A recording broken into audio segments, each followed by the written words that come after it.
You are a B2B service-based business owner and you are looking to gain more clients, create more impact, and more revenue in your business. Tune in to Amplify Your Marketing Message with Christine Campbell-Rappin. Every week, we're going to take you through how to build an audience of buyers, mastering your marketing message, and making offers that convert consistently. We'll see you all on the inside.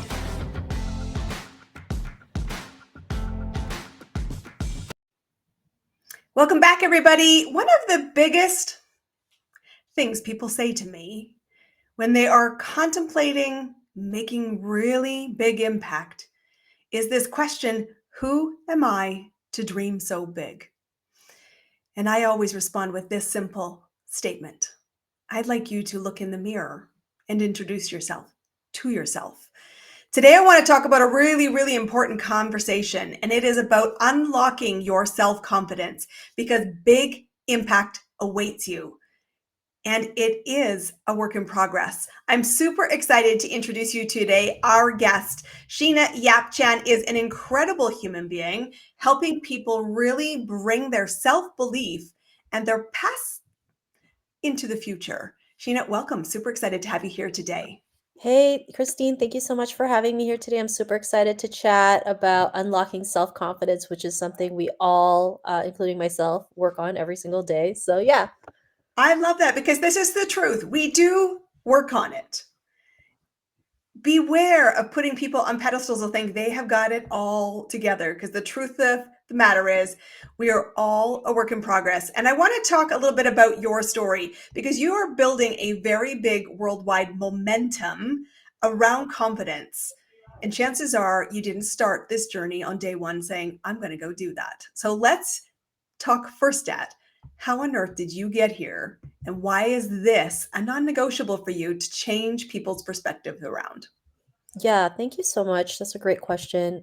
Everything really started from my upbringing, growing up in Toronto in the early 90s, not seeing anybody that looked like me in the media. I always felt ashamed of myself, of my culture, and how I look like. I really wanted to have blonde hair and blue eyes to feel more accepted and beautiful. And I actually did dye my hair blonde at one point and actually colored it back to my original hair color. And that's when I realized who I really was, my culture, and embrace everything.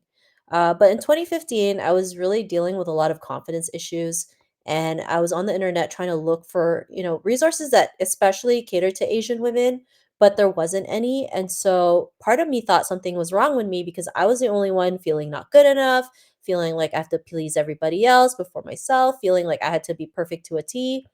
And really, a lot of women dealt with it, right? It's just we never talked about it. And so I started my podcast, The Tao of Self Confidence, and interviewed women on their journey to self confidence. So I had that as a support system and creating representation. Up till now, I've interviewed over 800 women on the topic of confidence. The podcast has gained over 1.3 million downloads and able to make it to the top 0.5% global shows. And I never thought that would ever happen. I was like, I just want to create something to help women out there. And that also led to writing books because I really wanted to create more visibility, dismantle the negative stereotypes we go through so we can really show up. And so you can see my books. My first one is called The Tao of Self-Confidence, A Guide to Moving Beyond Trauma and Awakening the Leader Within, which we will talk about that concept and process. And then I have my upcoming book here, which is Bridging the Confidence Gap, How Empowered Women Change the World. And, this stems from the World Economic Forum mentioning that it's going to take at least 130 years for gender parity to be achieved. And I don't think anyone wants to wait that long. I know I don't. And they said this is at the least. So it might even take longer. And I believe it might take longer just because of what we're going through in the world as women. So I also do speaking engagements, corporate training on confidence and leadership for women executives, for employees, because I understand that confidence in the workplace is a necessity so that you can have better productivity and, of course, better profit margins.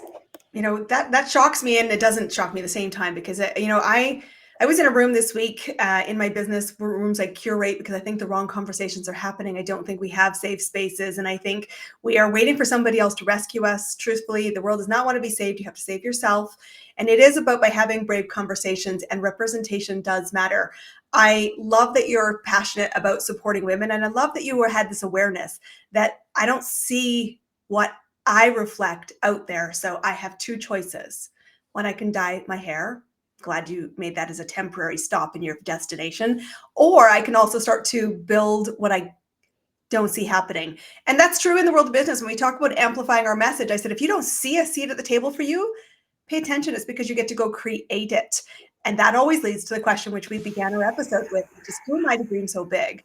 And a lot of people have garbage, trauma, and things that didn't maybe go their way in their lives. And you have a real philosophy that trauma is important and the stepping stone.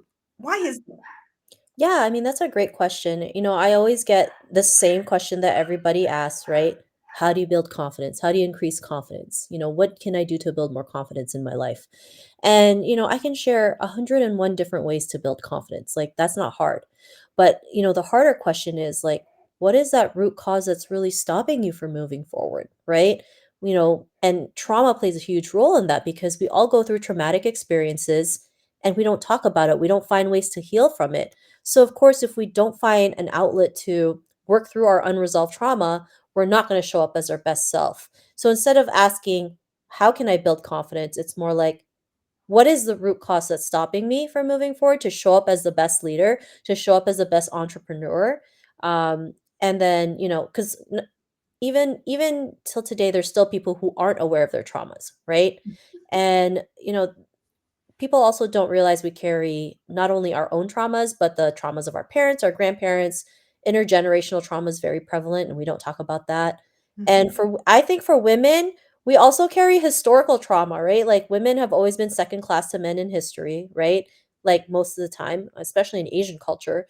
And so, I mean, if that's the same thing that's been carried on from generation to generation, I mean, there's going to be so much trauma that we still have to work through. So, it's not easy. It's not a pretty thing to do to work through your traumas. It can get very ugly, but it's also necessary so that we can move forward to show up as the best human being, the best woman, the best female leader, the best female entrepreneur out there. Because I do believe that if we have more women in leadership, whether it's entrepreneurship, corporate, or government, this is how we can solve the big world problems we're going through. And it's been said that when there's more women in those spaces, it helps everybody. It's a win-win situation for everybody.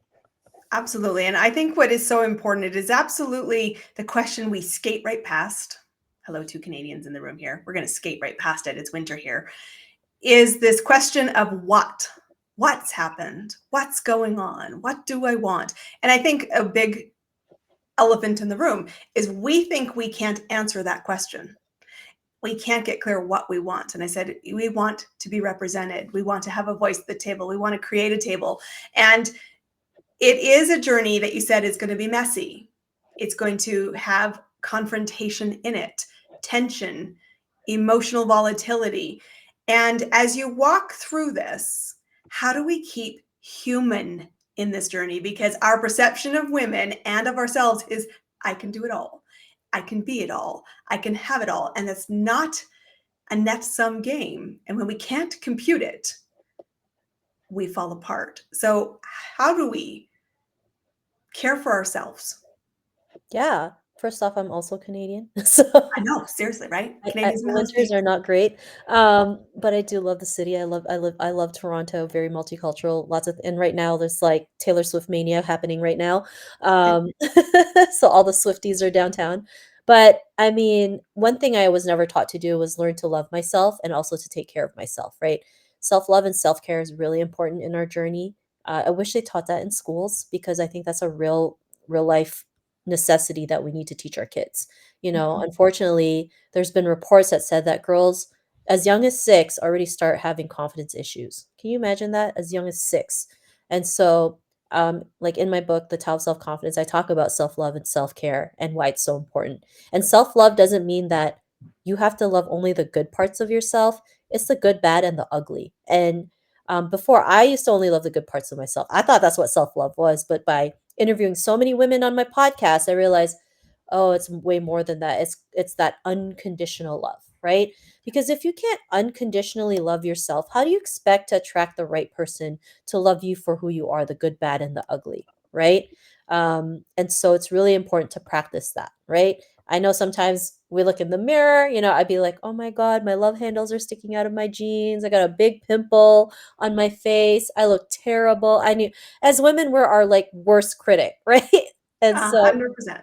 I'm the same way, and I tell people, we treat ourselves like we're our own worst enemy. But, if you were with your best friend, you would treat her like the most important person in the world. Because if your best friend said the same thing, what would you tell her? You're delusional. You're beautiful. Stop saying that, right?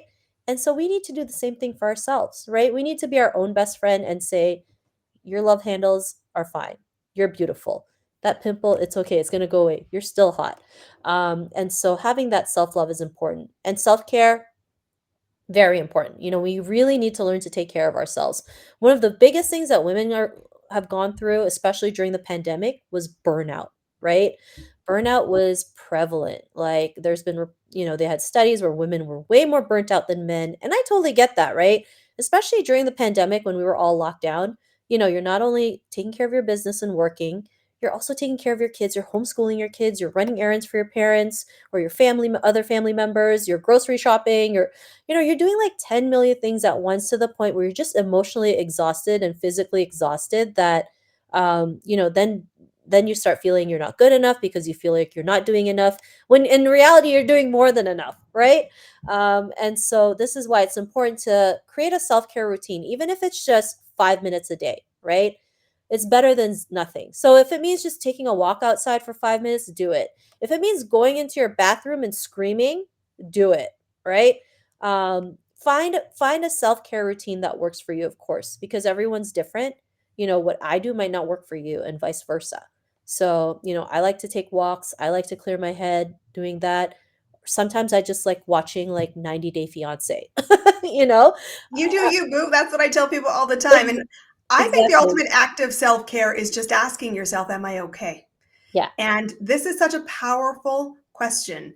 I talk a lot about leadership because I believe, in my case, business is the vehicle we talk about making impact. And to have self leadership is to say, am I okay? Am I doing what is required? Am I standing in my values? Am I breathing?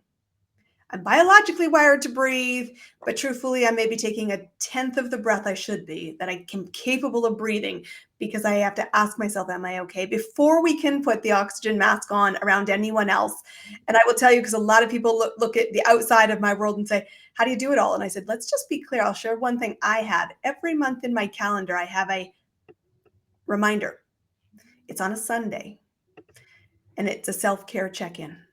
And it's my question while I'm having a cup of coffee, 10 o'clock on Sunday mornings. Am I okay?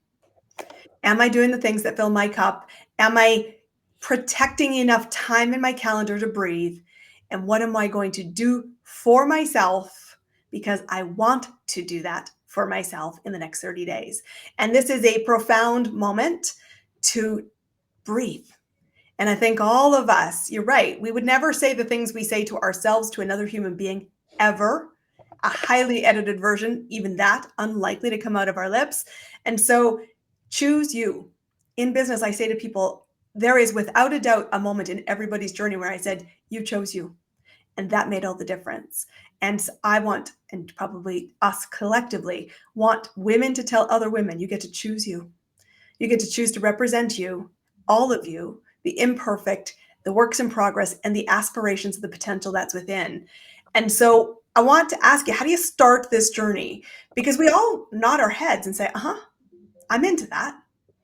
But we're still struggling. And that's why your podcast is so popular. We're still going, find me the red jelly bean, please, because this is not moving from theory to action in a sustained way. Yeah, I mean, that's a great question. And you know what? Starting is always the hardest in anything you do. Even myself, there's times where I delayed myself because I was so afraid when I realized when I just started, it was like it wasn't as bad as I think it was. So Always. sometimes, your journey just takes that first step, whatever that first step looks like, right? Whether it's seeking help, researching, doing the work, putting yourself out there.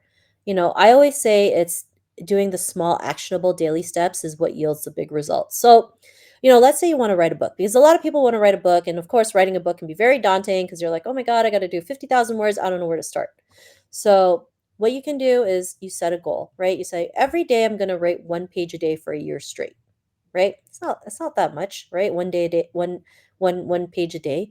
So imagine if you really stuck to that 1 page a day for 365 days straight, you would have one book, or you can even have two books. You can split that into two books, all because you were just committed to making that small daily actionable step. So I don't really believe in making big steps sometimes because it can help us. It won't help us sometimes. It feels like we take 3 steps back because if we take that big leap and it didn't happen, then we feel bad about ourselves for not achieving that big leap, and then we go down this rabbit hole. So that's why I just say take with the first step, do it, and like break it up in like small actionable daily steps that you can do. And I also tell people Rome wasn't built in a day, so like you can't expect yourself And to they be did none built of in the a day. tools or technology we do. Yeah, and so, nobody's an overnight success. The people that look like they're an overnight success have put in the work day in and day out to get to where they are today. So, start small, start something that you feel comfortable with, right? And if you're still scared about it, I always say, think of the worst case scenario, and if you can handle it, go for it. I think this is such an important thing. So often we get caught in falling in love with the destination. One day I'm going to have confidence. Confidence isn't a destination future, it is a present state of being. If we instead shift from the result and falling in love with the result, but we fall in love with the habit stacks to create the momentum. The momentum leads to the result. And I love that you talk about this 1 hour a day because it could be, 5 minutes a day, go dance around your office. It could be 5 minutes. Do not look at your phone while you enjoy a cup of coffee. Don't multitask. Gift yourself a space to breathe. And it's funny, one of the things that is, I think, fascinating in two ways. I have a journal that I've been keeping, and it is a 5 year business journal, or it was a journal for 5 years. And I decided I'm going to write every day, 365 days a year, something about my life that day. I had confidence I would still be writing it in year 4 and 5. And I couldn't even imagine that what my business would look like. And from that far start date to the year 4 that I'm in now, the journey has ebbed and flowed. And I think it is just the discipline of I give myself a moment to reflect. How did the day go today? Some days they're absolutely, I'm knocking it out of the park. Other days it's like the sky is falling. I'm never going to make this work. And hello, there's 5 years of that. Yeah. But it is the gift I gave myself, that small moment, which I love that you're advocating. Because when you can also see your evolution through the small steps, you look in the mirror and go, wow, am I ever a badass?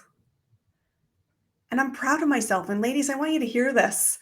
Be proud of the journey, not just standing on the podium. So I love to ask all of my guests this question because this show is all about amplifying our message, making a big impact, connecting the dots to create big ripples.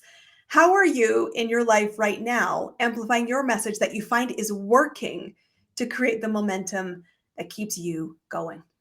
So one of the things that I do is I have a perfect day tracker. So I have a list of things that I need to do, and I utilize that tracker to keep me accountable, right? Whether it's posting social media, reaching out to people, um, personal development. So it doesn't have to be business; it can be personal.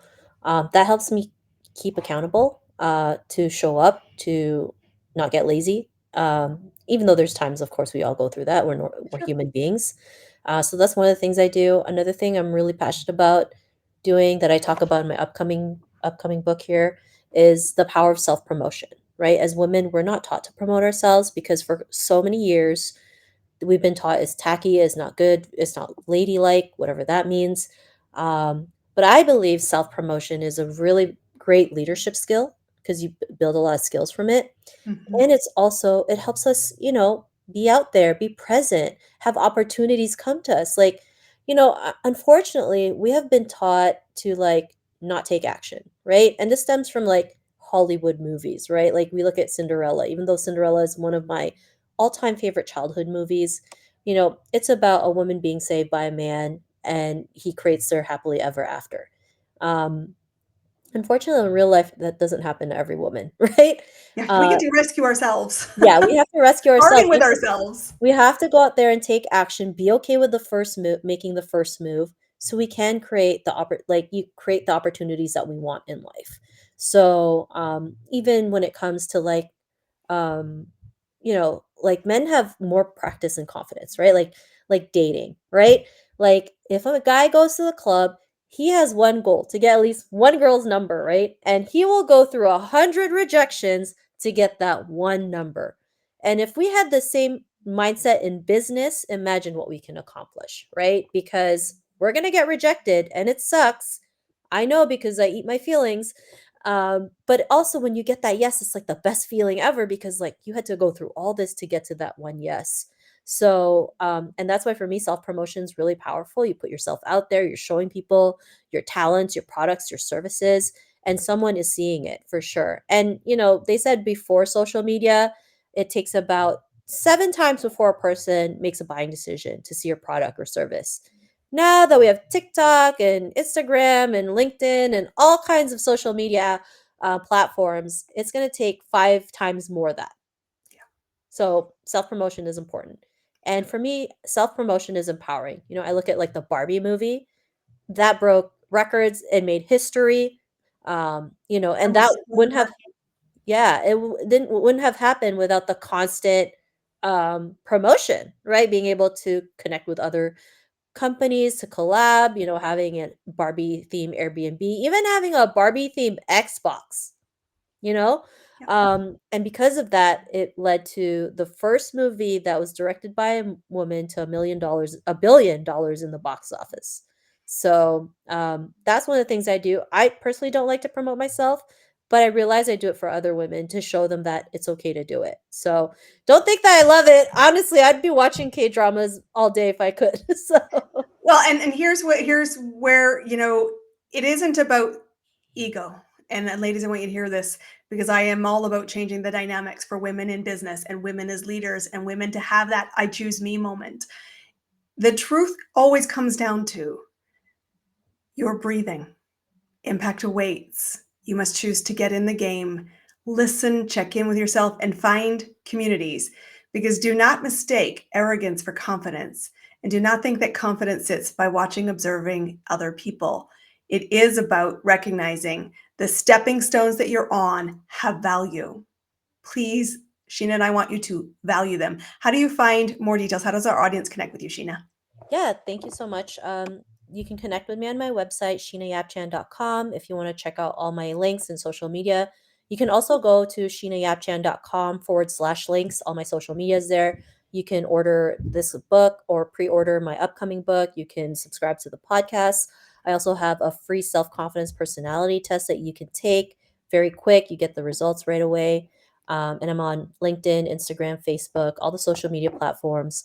But if you forget anything from this interview, you can also Google my name, Sheena Yap Chan, because I'm literally the only Sheena Yap Chan on the internet. Because you're the only one who's uniquely you. Guys, Yes. this has been about unlocking your self confidence. Ladies in the room, we want you to rise, go create your table, come join ours. You're welcome. I can't wait to see you there. Thank you for being our guest today. Everyone, we will see you on our next episode. That's a wrap on another amazing episode of Amplify Your Marketing Message with me, your host, Christine Campbell-Rappin. Be sure to subscribe on your favorite podcast platform so you don't miss another great episode.